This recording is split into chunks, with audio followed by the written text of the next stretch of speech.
we are probably now able to reverse aging more than ever. It's not anymore 3, 4, 5 years back. It is now certainly already possible to reverse aging totally 15 years, and maybe we'll be able to go much further.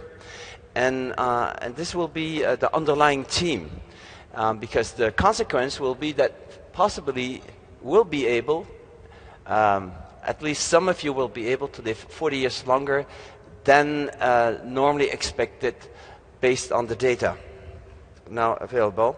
You see, this is a curve that shows normal aging, and actually our performance get more or less maximum around young adulthood, and then it decreases and decreases. It's also our health, quality of life, and physical appearance decreases.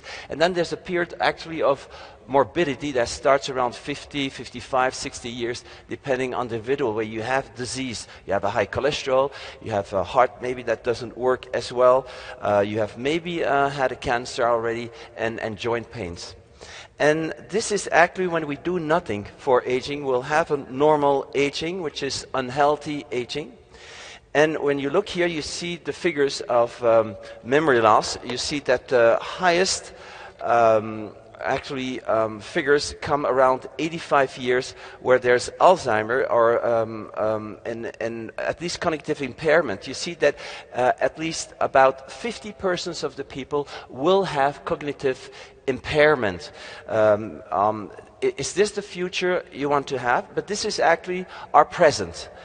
And when we go further, we see that the severe form of memory impairment, Alzheimer, also increases quite a lot with time, with having sort of climax around age 85, and then people are dead, so you cannot have any figures anymore. This is what our parents have actually as a future. And you see that the memory loss it shortens lifespan. That's the problem. It's not just one single problem. It's actually the top of the iceberg of another problem that will lead to more mortality. This is cognitive decline. You see that there's less survival in people with cognitive decline. It's almost 2 times less survival. And when you see also that the survival rate in people with depression, that also may be more often when you get older, at least a lower mood. You see there's less survival when you have a lower mood. So is this really the type of future that waits us? I think we can invent another future.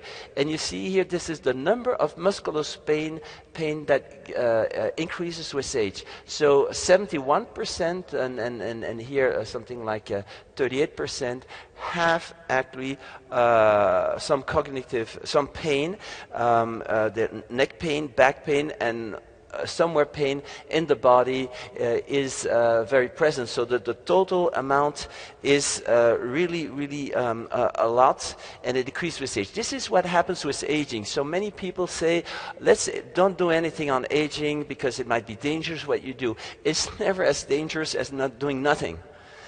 And you see, when you have rheumatoid diseases, the more pain you have, the more joints are affected with rheumatoid disorder, the shorter your lifespan. And we just saw that there's more and more pain with aging. So basically, it is not healthy to have a disease because it shortens your life. Whatever it is, be depression, be pain, be cognitive decline. When you have that, you have a person before of you, the patient there, that actually is a person who will have a premature death. And you can change the odds.